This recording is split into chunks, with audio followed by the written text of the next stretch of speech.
இப்போ நம்ம பார்த்துட்டு இருக்கிற ஃபார்ம் வந்து பார்த்தீங்கன்னா பெங்களூரில் ஒரு ஹாஸ்பிட்டல் வந்து பார்த்தீங்கன்னா ஒரு 100 ஏக்கரில் பண்ணியிருக்காங்க. 100 மாட்டுக்கு க்ளீன் பண்ணக்கூடிய ஷெட்டு கிளீனிங் மிஷின் தான் நம்ம கொடுத்துருக்கோம். பார்த்தீங்கன்னா 2 கன்று போட்டு கொடுத்துருக்கோம். இந்த 2 கன்று வந்து பார்த்தீங்கன்னா மிஷின் வந்து பார்த்தீங்கன்னா 2 கன்று உள்ள மிஷின். நீங்கள் பார்க்கலாம் 2 பேர் வந்து க்ளீன் பண்ணுவாங்க. ஒரு 1 மணி நேரம் 1.5 மணி நேரத்துக்குள்ள நீங்கள் ஒரு 50-60 மாடு இருந்தாலும் சரி ஈஸியாக க்ளீன் பண்ணிக்கலாம். அவர் பார்த்தீங்கன்னா பாருங்க, மாட்டுக்கு தேவைங்கும் போது கன்னை வந்து அட்ஜஸ்ட் பண்ணிக்குவாரு. அடுத்தது கீழே தரை அடிக்கும் போது வந்து பார்த்தீங்கன்னா ப்ரெஷர் வந்து கூட்டிக்கலாம். ரெண்டுமே அந்த கன்னில் வந்து நாங்கள் அட்ஜஸ்ட்மெண்ட் கொடுத்துருக்கோம். இப்போ வந்து ஈஸியாக இருக்கும் ஹெட் க்ளீன் பண்ணுறது. பார்த்தீங்கன்னா உங்கள் சாணத்தை பாருங்க எவ்வளோ நீட்டாக தள்ளும்.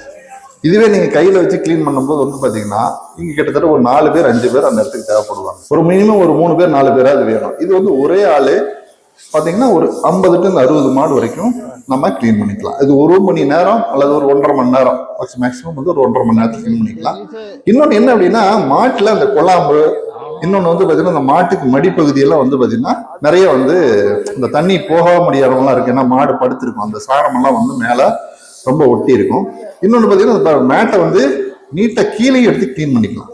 கீழே எடுத்து கிளீன் பண்ணும்போது வந்து பார்த்தீங்கன்னா உள்ளுக்குள்ள உங்களுக்கு ஃபேக்டரியிலலாம் ஏதாவது இருந்ததுன்னா கூட உங்களுக்கு இதில் வந்து தண்ணியில் வந்து அடித்து எடுத்துட்டு வரும். மேட்டு போடும்போது வந்து பார்த்தீங்கன்னா இன்னும் வந்து ஈஸியாக இருக்கும்.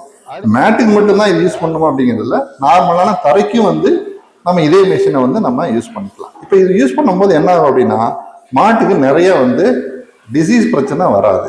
இன்னொன்று மதிய டைம் வந்து நல்லா பண்ணோம் அப்படின்னா மாடு கொஞ்சம் வந்து அந்த தண்ணிக்கு அதுக்கும் கொஞ்சம் கூலிங்காக இருக்கும். ஏன்னா மாட்டு மேல் பகுதியில் அடிக்கும்போது நம்ம அந்த கன்னை வந்து குறைச்சி வச்சுக்கலாம்.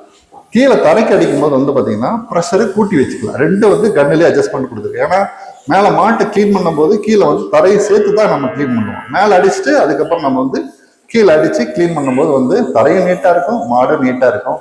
மாடு வந்து பார்த்தீங்கன்னா பால் வந்து இதனால சேர்ந்து உங்களுக்கு வந்து அந்த கறக்கக்கூடிய வாய்ப்பு இருக்குது.